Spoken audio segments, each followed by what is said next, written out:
I think it was a preview for the Minions movie. And I laughed at one of the gags. And this little kid says in English, goes, "Oh, he laughed." Sounded very, very delighted. And the father, in the most Germanic way possible, says, "Do not listen when other people speak." Hello and welcome to Talk Spooky to Me, the Ghost Story Guys mail show. I'm Brennan Storr. I'm Paul Bestall. And this is our opportunity to hear from you, our audience. Paul Bestall, my friend, you are cooking over there in jolly old England. How well done are you? I'm all right. I'm just warming up. It is warm. I'm sat in a sauna at the moment, which is really lovely. Luckily, I'm so tired because of all the football I've watched. I don't care anymore. Pain is a construct, Brennan, and I'm not accepting it. As the great Patrick Swayze said, pain don't hurt. Wise words to live by. Wise words to live by. You may periodically hear some barking at Paul's end. He has not taken up a career as a burglar and is recording this as he runs from the scene of his latest crime.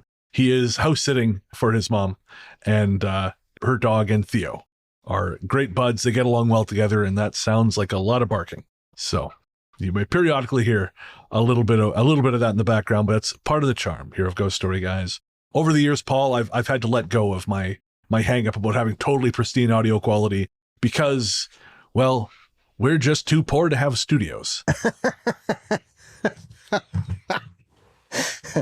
Well, yes, because, having two dogs who take offence to anything going past, apart from motor vehicles, is deeply frustrating. No, that'll do it. Speaking of noise, actually, before we get to our listener mail, I got to tell you. So, as I mentioned on the last show, I'm now settled in Toronto, and my place has laminate flooring. So I decided I am very bad at keeping up with vacuuming. I do not have I've got a handy vac. It is not really effective for an entire floor. So I thought I'm going to buy a robot vacuum, like a Roomba or something like that, like a Roborock. But of course, I don't have $500 for a vacuum that kind of does the job itself. But what I do have budget for is a used Roomba. So I went to Facebook Marketplace and I bought a Roomba that is, and I'm not exaggerating, just about old enough to drive here in Ontario. I got it for dirt cheap, extra brushes, but it is, not a quiet machine. It, in fact, sounds a little bit like a jet taking off. And so I posted a picture of this in the Discord, of course, which you can get access to if you're a patron, if you sign up at patreon.com/ghoststoryguys. Unless you're Paul, in which case a gypsy curse has forbidden you from entering it. Yes, I'm unable to do so until Tyson Fury lifts the curse. So I was in the Discord, I posted a picture of this thing, and I said, it's like having an elderly butler because it's kind of slow, it's very loud, but it does get the job done. And so I think it was Rebecca and Ella in the Discord suggested we should name this thing Lionel, which I thought was a pretty good name for a doddering elderly butler. And so I've named the Roomba Lionel. The thing is, again, I bought it from someone else, and I just plugged it in to put it to charge. All the setup is done through buttons. It's too old for apps. It exists in a pre-app world, which actually sounds quite lovely. Yes. And that was fine until the very first morning I had Lionel, when at 6 a.m, I was awoken by this terrifying robot sound that I'd never heard before, jump up out of a dead sleep and realize the vacuum's been programmed for fucking 6 a.m. What kind of animal does that? So this was my thought, right? So I assumed it's a one-off, maybe just they have a program for one day, because you can set a multi-day schedule. And I quite frankly, didn't want to have to fuck around with all the buttons. So I thought, you know what? I turned Lionel off. I put him back on the dock and said, stay, my guy, stay. Yeah, I appreciate the enthusiasm, but we're not doing this right now. Next morning, I don't know what the fuck I thought was going to change. 6 a.m. And now I was exhausted because I hadn't slept much the night before. So I am stumbling out into the dark. I live now in a basement. There is zero natural light in here. So I'm stumbling literally around in the dark going, Lionel, where are you, man? Where are you? Don't have my glasses on. Don't have my contacts in. Like Nam. Yeah, exactly. And the little fucker was under the sofa, so I couldn't get at him to turn because you have to hit the button. You got to chase him down and hit the button on top of him like a mobile landmine. It just, anyways. The most frightening thing that has happened to me is not paranormal. It is just super normally lazy in that I decided it was way too much work to fix the menu on this, to go into the menu and fix the alarm on this thing.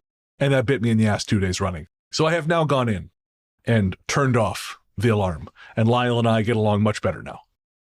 I think it's delightfully sweet that you thought somebody would just program it to do it at 6 a.m. one day. Clearly, anybody that sets their Hoover to kick off at 6 a.m. is a monster, Brennan. And I don't even vacuum before 10 a.m. because I'm worried about the noise of neighbours. I mean, I cannot imagine who on God's name is it vacuuming at 6 a.m. The only time I'd be vacuuming at 6 a.m. is if I hadn't been to bed. yeah, and you had a snoot full of marching powder. That's the only way anyone vacuums. And then I'll tell you what's a really good idea. Hoovering up at 6 a.m. That's great. Come on. That's the only time that's a sensible decision. I mean, the lady I bought it from did not look like a maniac, but sometimes these people will surprise you. Also, it could just be that she thought, hey, we're selling this thing for a song. Let's fuck with this guy. Yeah, just fuck him. Either way, Lionel has been tamed. He now cleans the house when I command him to, and not at 2 hours before I am likely to emerge from my nightly coma. It might mean, to be fair, I think you're onto something there, because I used to walk, like, when Furbies, before they put Furbies in boxes that you couldn't, like, interfere with them, you'd be able to, like, touch them and they obviously record stuff, don't they? I don't love where this is going, Paul. And so I just interfering with, touching. Well, you know what I mean, just touching the toy. Now they've sealed the box so you can't do, primarily probably because of people like me. And so, like, on the run up to Christmas, every time I saw a Furby in a shop, I just press their button to record it and I just go, I am Satan. And so I'd let it go. And so I'd always amuse myself at how many children on Christmas Day would open up their Furby and the first thing it would say to them is, I am Satan. Jesus and that gave me great joy. But now you can't do that, Brennan, and it's not fair. I think there is a memorandum somewhere at Furby HQ in their base on the moon that specifically references some lunatic in Sheffield altering some of the toys. I'm not going to say interfering with, because that's a different memorandum entirely, but altering toys, and they specifically did it because of you. Yes. Well, you know, I could be there to give the people who authorise voucher emails some help as well, because they've not had a good weekend, Brennan. Voucher emails? Yeah. Do you know who Voucher are? I do not. Have Voucher? So they're basically one of those companies that exists on selling special deals, and they always try and tell you that this piece of tat, there is now 90% off, was really worth 300 quid, but you can have it for 30 now. Honestly, it's brilliant kind of things, or tickets and stuff.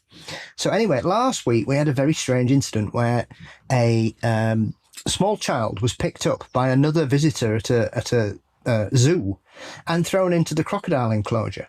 Jesus. And one of the staff has had to jump in and rescue the child. Child's been bit, but not, not life-threatening, but he's been seriously hurt. She's all right, and the individual has been arrested. Now, the individual is apparently someone with learning difficulties and was with his carers, and apparently he's just flipped out. And so we don't know. There's lots of people speculating, as always, so it's best to put that to bed. However, over the weekend, Voucher sent an email out that said, you best snap up these deals quicker than a crocodile can bite. And sometimes you just think, really? Are you so desperate to be on the button, on the nose, that you think, tell you what makes a really good snappy line for this is a child being injured at a zoo. That's like after 9/11, someone's like, it's raining deals. No, I would not just be don't, surprised. Guys. So yes, it could be worse, mate. That's fair. It could be worse.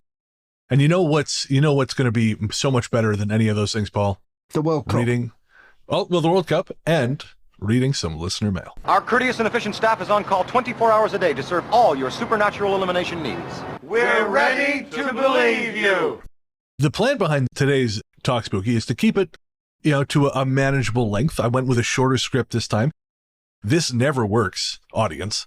You should know, because between the two of us, the yakking just piles up and piles up until we could have a single email, and I think we would still talk for roughly an hour and a half. It's my happy place. That's it. Same here. Same here, man. That, and I've discovered I really like the Scotiabank Cineplex. So those two places. Yeah, I went to go see Toy Story 5 yesterday. Because Nick and I will do this thing where we'll go see a movie at the same time. You know, me here, her there, and then we'll talk about it on the phone afterwards. And so I went to go see Toy Story 5, and I didn't realize they had a full-size IMAX screen in that place. So I'm sitting there, and I walk into the auditorium, and of course, it's a monster screen. And behind me, there are these German tourists. I have to assume they're here for the World Cup. They might not be, but that's my assumption. And I speak a little German, so I was able to kind of pick up on some of the conversation. Dad was not super happy to be there. The kids were super stoked. And they had I think it was a preview for the Minions movie. And I laughed at one of the gags. And this little kid says in English, goes, "Oh, he laughed." Sounded very, very delighted. And the father, in the most Germanic way possible, says, "Do not listen when other people speak." Cool. Well, if I wasn't sure you were German before, I am now. And of course, then I was hyper aware of the fact he was behind me. They were behind me. So when I cried, as always happens during fucking Pixar movies, I'm trying like hell. There's one particular scene, which I won't ruin, but there's one particular scene that just hammers on a certain thing that always chokes me up. I am literally holding in sobs. So tears are running down my face, and I'm trying to like slowly breathe so I don't let out this terrible grief inside me. Because I know this angry, dramatic man is behind me, and I just have this sense like as soon as he picks up on my weakness, he's going to twist my head off like a grape. Do not cry like the soft man. Yeah, exactly. I'm like, no, I'm not sad about this at all. You're sad because you lost the war. Emotion is your enemy. All right, so first up, we have Sue on Instagram. Sue says, "I do not expect you to share or read this, but we're going to do it anyway, Sue. Oh, dudes, you have no idea how important your mental health messages are. An American plus a naturalized UK citizen here. Paul, is Farage really in with a chance of a win? God help us all. My apologies, bit of a rant, only Tuesday. I love the bits of talking bollocks. Please, no offense meant. Reminds me of times with my dead ex-spouse, a proper Geordie, gone 5 years. Listening to you chat is banter. Brings back some happy times, a bonus on top of excellent content." And Sue, thank you very much. That's lovely. And I don't know, Paul, I think, what do you think? No. Good. Fuck that guy. Just briefly, I think like guys like Nigel Farage, they have so much money behind them. That's what allows them to seem bigger than they are. You know, I was just briefly, because we don't want to get caught up on this, but I was talking, there's a guy I know, he's a really nice guy, very kind, very intelligent, but he works in finance and he's getting caught up in this sort of, he's like kind of like a right-wing rabbit hole. And he's better than this. I know he is.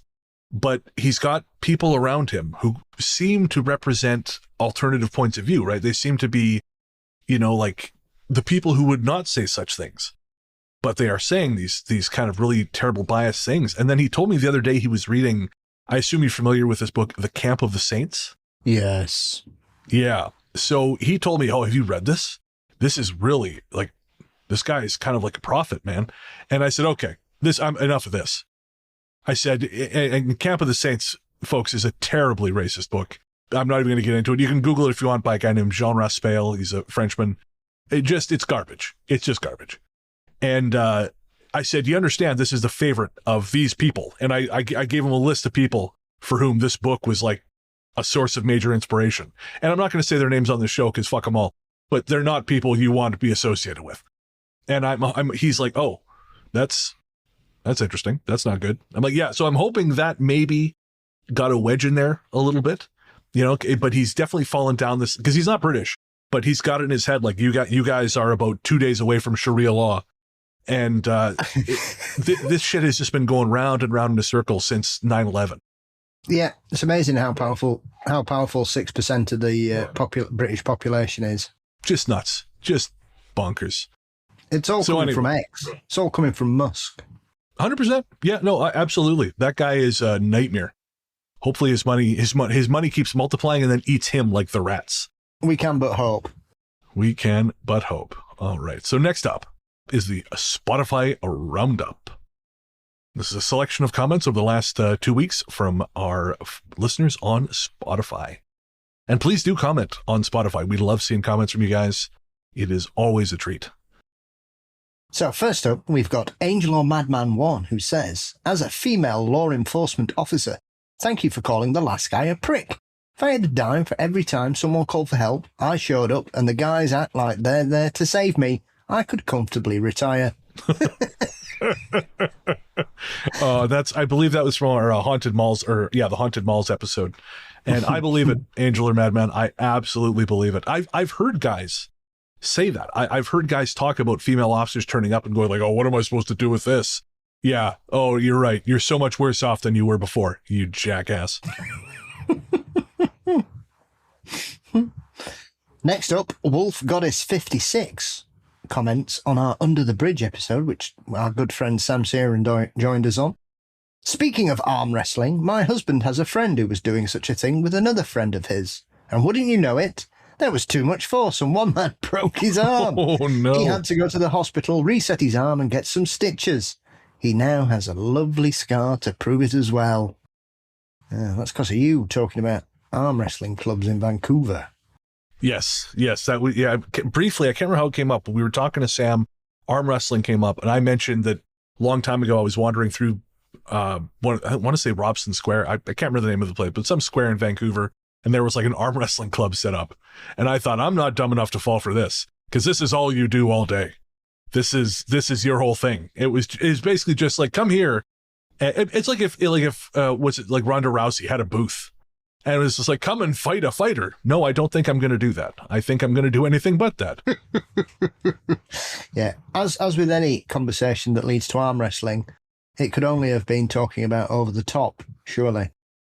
I think it led to over the top. Because funny enough, I'd actually forgotten that there are transcripts on Apple, which is magical because I can never remember what we talk about on these shows because my brain is a sieve. And so I went searching and I was like, no, arm wrestling came up and then over the top, which is an odd series of events. But I suppose, as long as over the top came up, we're doing okay. And man, that was 5 full years ago. We had Sam on. That was 2021. It's just nuts, man. Yeah, we both had hair then. We did. Holy shit. Yeah. Huh. God damn. That 5G sure takes it out of you. I tell you, just don't arm wrestle. Just don't do it. By the way, just if it ever comes, there's never a good time to do it. It's always going to be the result of stupid bravado. Like I remember going to parties back in the day, and there was one guy in my friend group, and I suppose every group has one. He was a dork. He was a nerd like us, but he was sort of an early, because this was before Reddit, but had Reddit been around, he would have been an A-level Redditor and like 4chaner. Because he was convinced, even though he was a giant dork, he was convinced that macho strength was how you made your way in the world and domination. Yes. And so every time he got a few in him, he had to arm wrestle. Every time. And I will say my great strength, this is with all this stuff, because I don't like fighting. I'm not into it. But my great strength is if you put me in an arm wrestle, I have very short arms. So I'm not going to win, but I'm also not going to lose. So I can just hold the dude there until he gets bored, essentially. I'm a great neutralizing force. I'm not going to like, oh, I crushed you, because I can't really have the muscles for that. But I can also just hold you there until the heat death of the universe. And this guy hated that. So I wouldn't bother. But every time someone new came around, he'd be like, let's go. And we'd all have to watch this sad display of, I guess, what he thought vaguely resembled manhood. He couldn't figure out why everyone stopped hanging out with him either, right? Like, because he would also have this thing where he would try and bang everyone's girlfriend. He could never get one of his own. He just would always, he thought if he was alone with these people in the same spaces, these women, that sex would break out like a summer storm, I guess, because he watched too many pornos. Could never figure out why he started losing friends. And then one day he actually said to me, he's like, man, I'm in therapy, but it's not working. So why? So I told the therapist, I'm here because I can't get a girlfriend. I want to figure out how I can get a girlfriend. And all she wants to do is talk about my relationship with my mother. I think you should investigate that. I'm just saying. I've got into therapy, but I don't understand it. What they just want to talk about stuff. Yeah, I want to know why I can't get laid. And she's like, what's your relationship like with your mom? And I don't see the relationship between these two things at all. And I'm like, that's why you're in therapy, my guy. That's why you're in therapy. Single. I got some bad news for you. Just come out already, mate. Last I heard, he was trying to get with his stepsister, so he's still running up that hill. He has been watching too much porn. He has been. Yes, absolutely. He must have been fucking terrified when a plumber came around their house. Every time a pizza gets delivered, he hides in the bushes. Bow, bow, bow, bow, bow.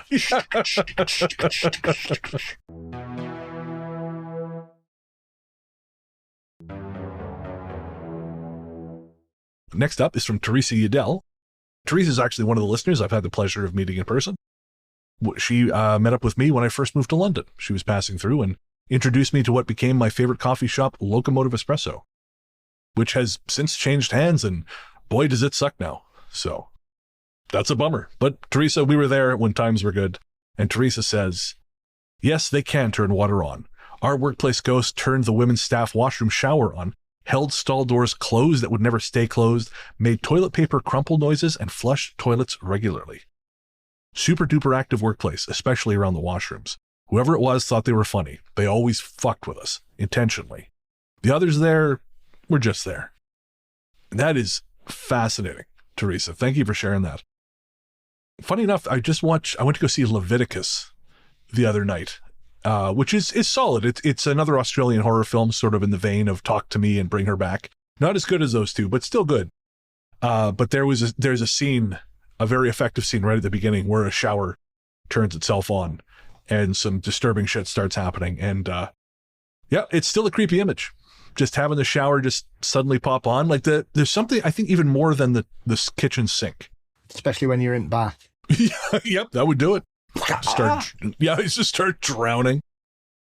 And the final message from our Spotify roundup comes from Silverfoil on our most recent episode, Talk Spooky to Me, One Powerful Owl. Silverfoil says, 1, Paul's powerful owl was actually pretty good pronunciation. It surprised me. 2, wait till you guys hear about the brown snake and the red-bellied black snake. I'm just going to say no to all of that. Silverfoil, are you familiar with these snakes, Paul? Yes, the brown snake is, I'm not sure if it's Australia's most venomous. It's renowned. Well, quite a lot of snakes are in Australia, I have to say that. The red belly, yeah, as well. But the brown is especially notorious.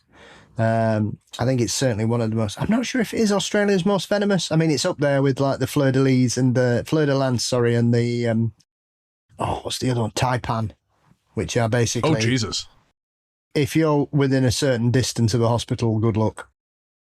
I tell you guys, this stuff just doesn't happen in bars. You just go to the pub. You're not going to get bit by a snake. You might have the shit kicked out of you by someone on blow, 100%, but you're not going to get bitten by a snake. Because I think that island, because there's an island off the coast of Brazil, isn't there, that's infamous. It's just covered in snakes. And they've tried to populate it several times, and every time everybody's just died. They had a lighthouse keeper there for a bit, and one day one of them left a window open, and the snakes got in, killed them all. Oh, my God. Yeah, it's 33 kilometers, 21 miles off the coast of the state of Sao Paulo. The island of Queimada Grande is approximately 430,000 square meters, 106 acres in area, and ranges in elevation from 0 to 676 feet above sea level.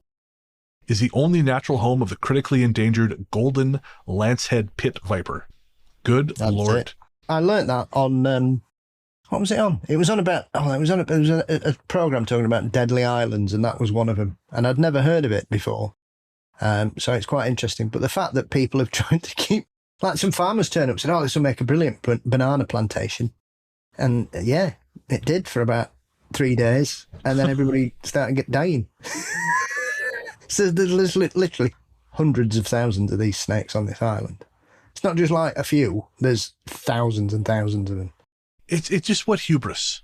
What hubris. Murderous Snake Island. You know what? I bet I'm the one who can tame it. Yes. Nope. So To be fair, I'm surprised the scientist hasn't thought this is a really good thing. What we need to do is get some of these snakes to take them to Florida for study. Oh, don't say that, Paul. Now you've chaos magicked it into existence. We're sorry, Liam. I'll eat cane toads, the golden viper. Well, again, Liam, and all of our other Florida-based listeners, we're sorry for having brought this into existence. You'll be missed. Godspeed. Again, this all feels so much more relevant because I'm about a third of the way through the second book in the Rats trilogy, Lair. And what I find really interesting about this one compared to the first one, and folks, if you know what we're talking about the books The Rats, Lair, and Domain by British horror author James Herbert. And The Rats was genuinely one of the most intense, bleak things I've ever read as far as horror, like literary horror. It just came out of the gate viciously and never lets up. It is a gruesome, brutal book, very well written.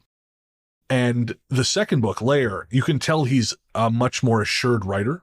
It kind of takes its time more. You know, he kind of builds and he fucks with you a little bit.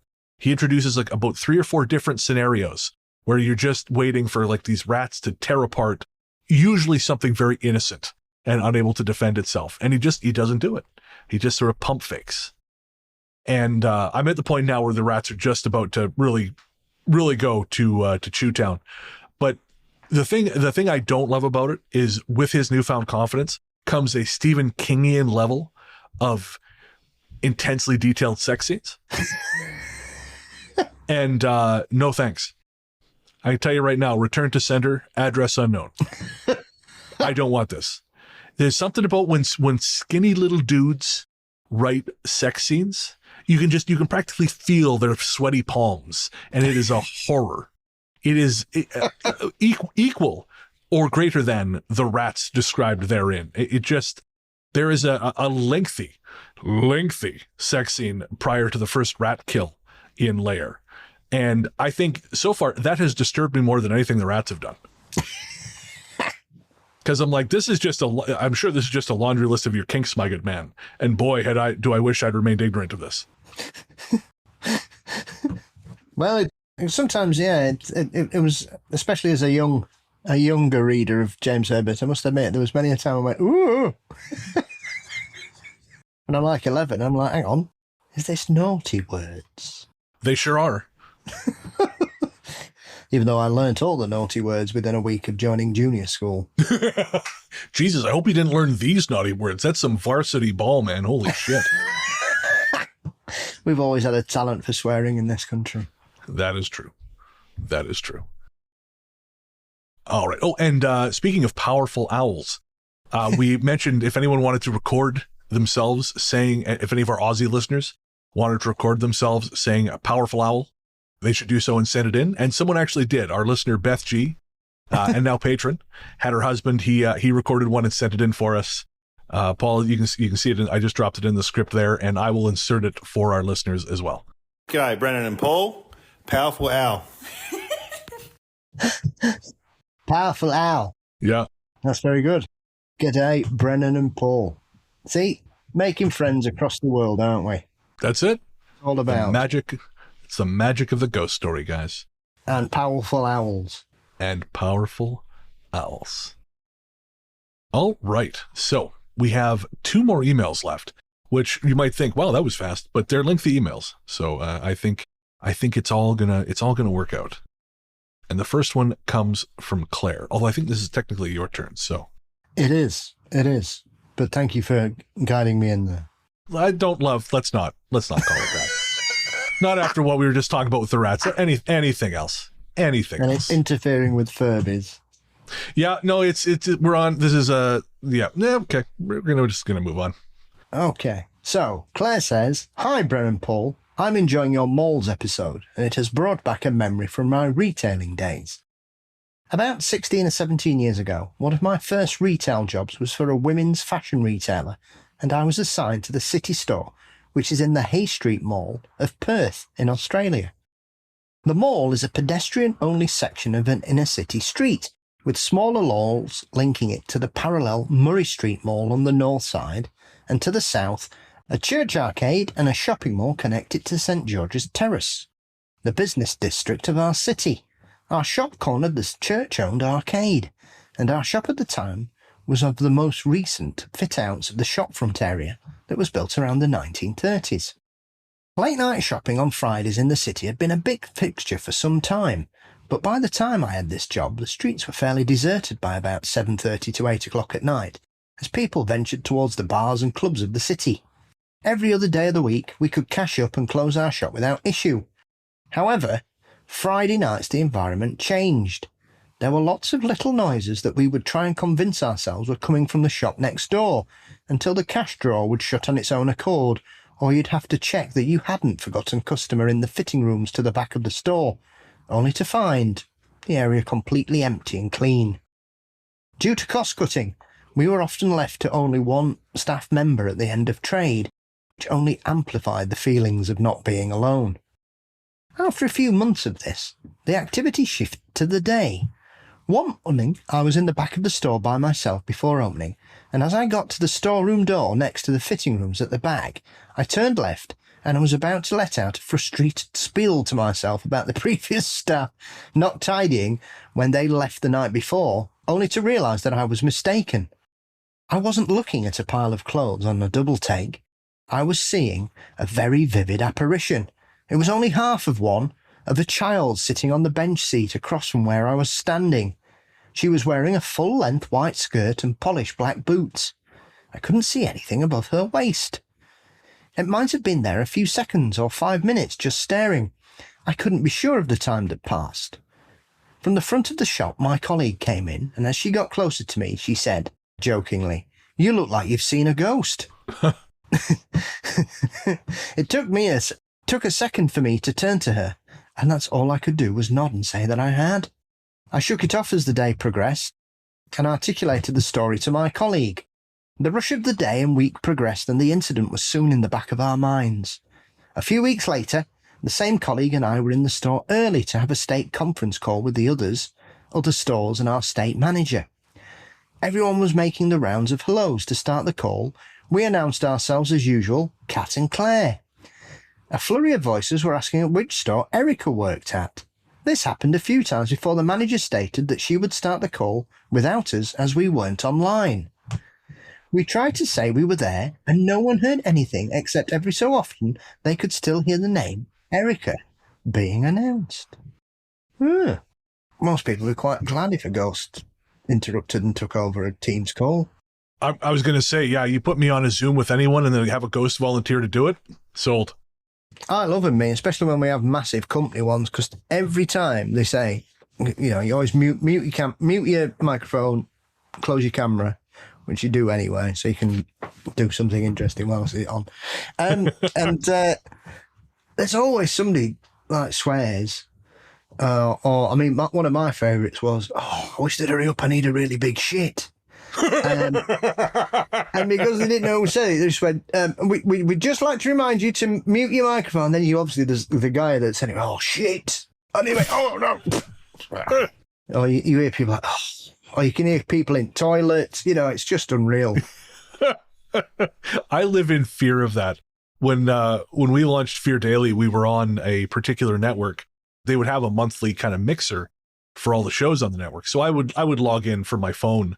But I lived in fear of someone hearing me doing any number of those things, talking shit about someone on the call, going to the John. I mean, when we do the show, I have a lav mic so you can hear me.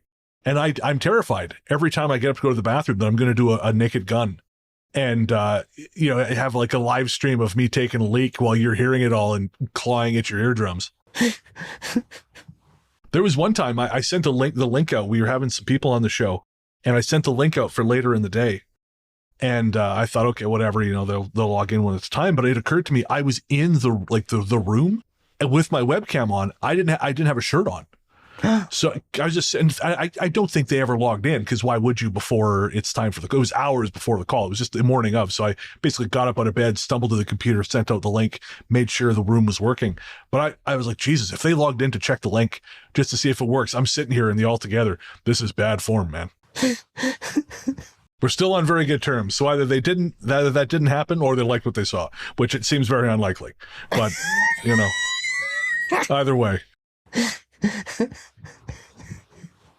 I was also going to say, Claire, I thought it was a really interesting that her experience of seeing the apparition was almost the reverse of what you're kind of told is how it works. Because usually you think that people will say, oh, you saw a ghost, but then you realize you're looking at a pile of laundry. And in this case, it was the reverse. She was looking at what she thought was a pile of clothes, and all of a sudden, oh shit, no, that is half a person. And the bottom half as well, which you don't see a lot of. That's very true. Yeah, I was thinking that. Usually you see things from sort of the knee or the waist up, don't you? You don't sort of see them from the waist down. So that is quite odd. Yeah, I can't think of another example of that we've had on the show recently. No. I mean, it always reminds me of that classic, I presume it was a joke, call that Monsters Among Us had years ago about somebody who rang in saying that they'd seen a luminous green arse walk across the road in front of them. And he played it on the show. Yeah. And our next caller tells us a tale. Luminous green arse. The luminous green ass. The beastly butt. Is Derek still making his show? I haven't seen anything from him in so long. He is. I figured he was. Twice a week. Twice a week. Yeah. What a machine. Half cyborg. I'm kind of wondering. Yeah. Mind you, I think he works with Sarah, his wife. Yes. And I remember we had some chats with her when we had him on the show a long time ago. And she is a great lady, super organized. So I have to imagine that helps. Yes, it certainly does. Last thing before we move on to our final email, I was going to say a great movie that involves sort of spooky stuff and malls is Forbidden Fruits. It came out earlier this year. It had a very, very low-key release. It stars Lily Reinhart is the biggest actress in it that I can think of. She used to be on Riverdale, and she was in Hustlers, a bunch of other stuff. It's great. It again had zero publicity, very, very limited release, but it is about a coven of witches working in an upmarket women's clothing store in a mall. And it's got horror elements. It's definitely got horror elements. There's some real gore in it, but it also is kind of sweet and sort of deals with relationships and trauma and the sides of ourselves we present to the world in order to preserve our secret selves. It's again really worth your time, guys. I think it's streaming now. It was in theaters for a hot minute and then disappeared. I only got to see it because I scrolled down to the bottom of the Cineplex app by accident, and I saw it, and I thought, well, I don't know what that is. Let's go try that out. I thought you were going to say Chopping Mall then. I still have not seen Chopping Mall. I did rewatch The Mangler, but have not seen Chopping Mall yet. And you still haven't watched Fright, no? No, I maybe I'll do that tonight. I don't feel like going. Oh God, that's yikes! You didn't see the look on his face, folks, but it was very intent. I know what you'll be watching tonight.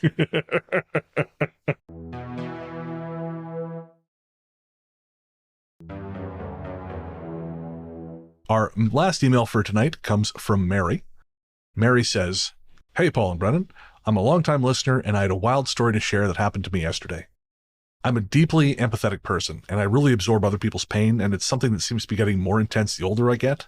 And I'm also a mother, and I noticed after having my son 15 years ago that empathy has only just grown over time, to the point that even just standing next to a stranger in line, I can feel the pain they're in, if that makes sense." I just want to pause here for a second, Paul. Have you had this experience?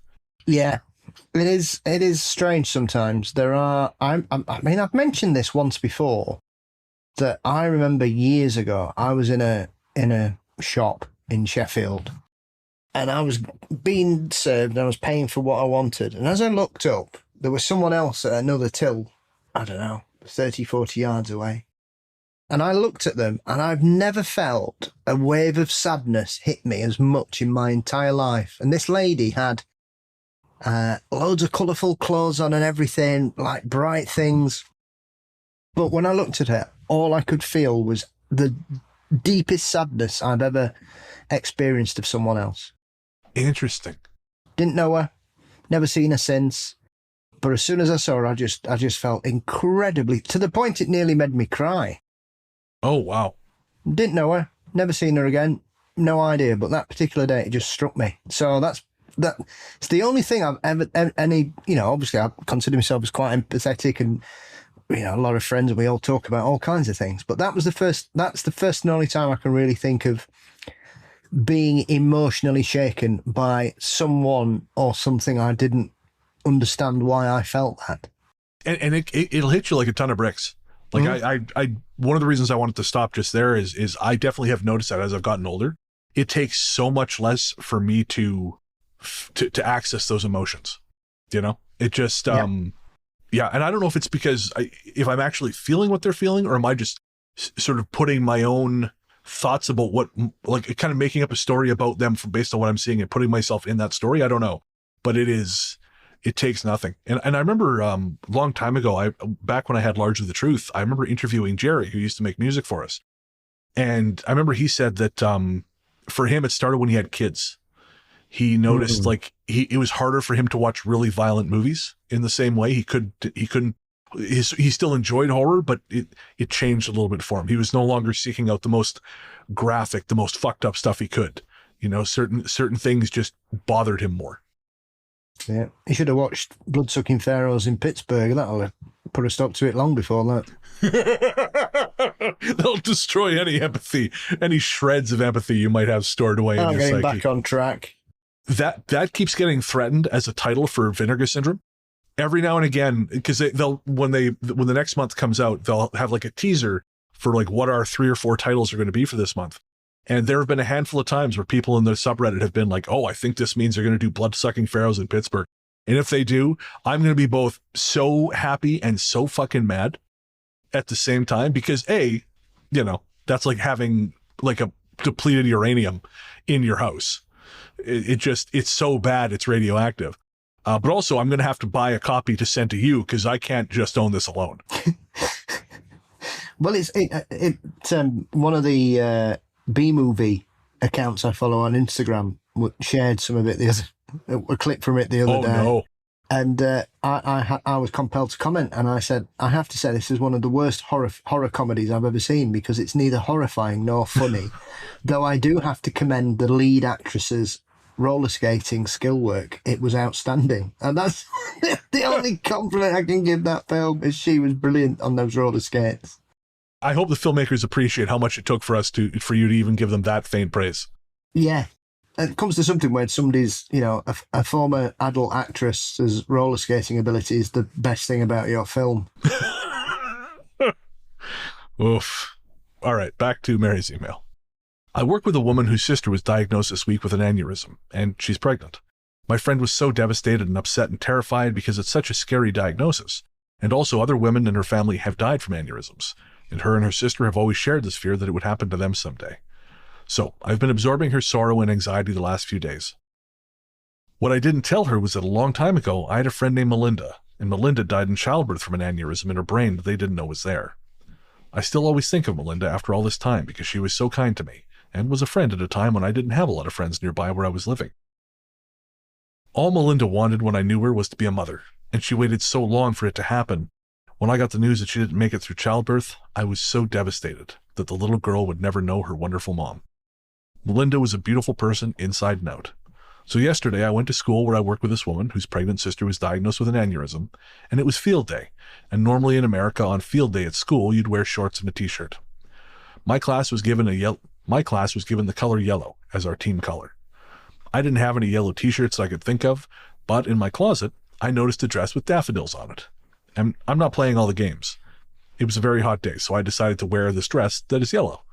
The dress is designed by a woman I know in California, and every now and again I buy a dress from her, and they are really colorful and sort of 1960s print dresses, and she names them women's names, like the Elaine dress or the Audrey dress. As I walked around my day, everywhere I went, people said to me, "I love your dress," and it was overwhelming.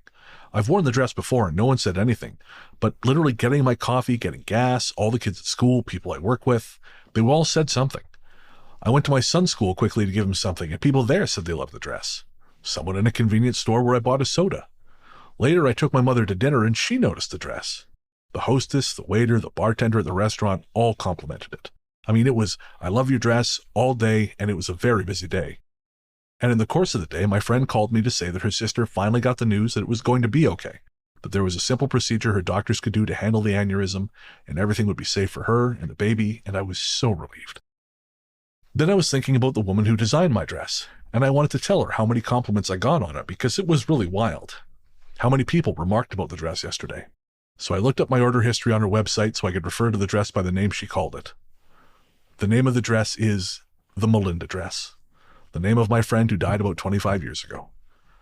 I believe in signs, and I was happy to get that one from my beautiful, lovely friend Melinda, letting me know everything will be okay. And Mary, that is truly beautiful. Thank you so much for sharing that. That is just a nice story.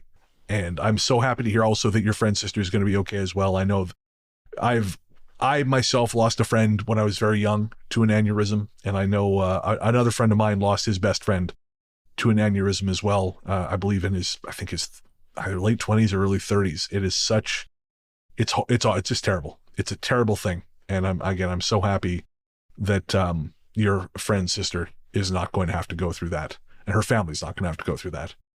And I love when shit like that works out, Paul. I love when it comes together. Yeah, it's nice. It gives you faith in the world, doesn't it? Yeah, it really does. I also think it's super cool that you buy dresses from a single seller like that. I wish more people would do that. I know it's not cheap exactly sometimes, but it's just a wonderful thing to do. I know I've had to get rid of all my Brett Manning shirts because they're so big on me now. You know, I've lost so much weight that like they were 3XL. There'd be boat sales on me. So I've given them away to some people who I know will appreciate them. But I love having, if not bespoke clothing made by people you know, people who do small batch stuff.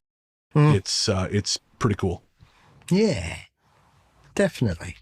So Mary, again, that's a truly beautiful thing. Thank you for sharing that with us. And I'm sure wherever she is, Melinda, it was doing exactly that, sending you a message to let you know everything is going to be all right. Also, go to Brett Manning's Etsy store. We'll put a link in the show notes. Brett's a friend of the show, a wonderful artist out of Indiana, does very cool candles and illustrations and everything. Apparel, everything. I really love her plushie. She's got the stuffed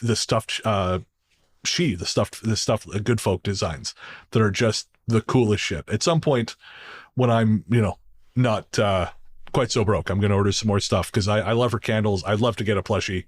And we'll put a link in the show notes. And if you happen to be driving through Logansport, Indiana, check out her store, The Lantern, which is also pretty cool.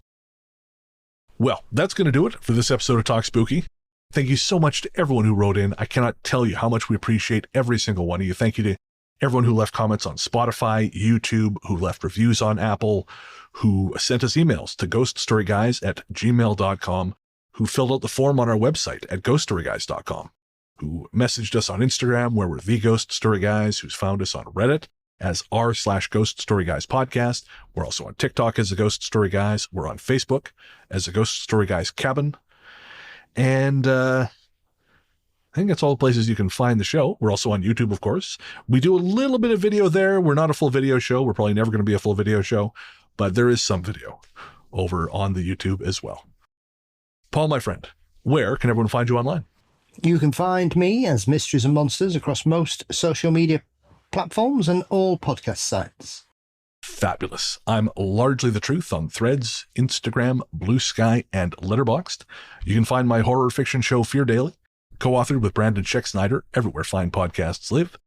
You can find me reading audiobooks over on Audible, and you can find my personal website at largelythetruth.com.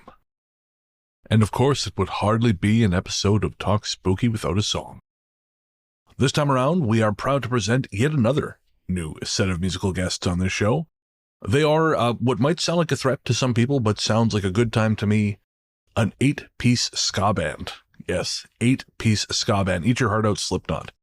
They're called the Boy Detective, and they're coming to us from, you guessed it, our friends at Punkerton Records. The song, released on Friday, June 19th, is called The Beach Boys Were Full of It, and I really love what they've written in the press release here. The Beach Boys Were Full of It takes the classic fantasy of the perfect beach day and drags it face first through the actual experience. Too much sun, too much cheap beer, awkward public behavior, and the kind of uncomfortable strangers who make paradise feel a little threatening. That pretty much sums up my feelings about days at the beach. And if you feel the way I do, or even if you don't, even if you like the beach, I suspect you're going to like The Boy Detective. If you do like what you hear, make sure to click the link in the show notes for more. You can also search for The Boy Detective wherever you get your tunes, and you can find more about them at punkertonrecords.bandcamp.com. From both Paul and I, thank you very much for hanging out with us, guys. We could not do this without you. You make it all worth it. We'll be back next week with episode number 244. And until then, we will leave you with The Boy Detective and the Beach Boys were full of it.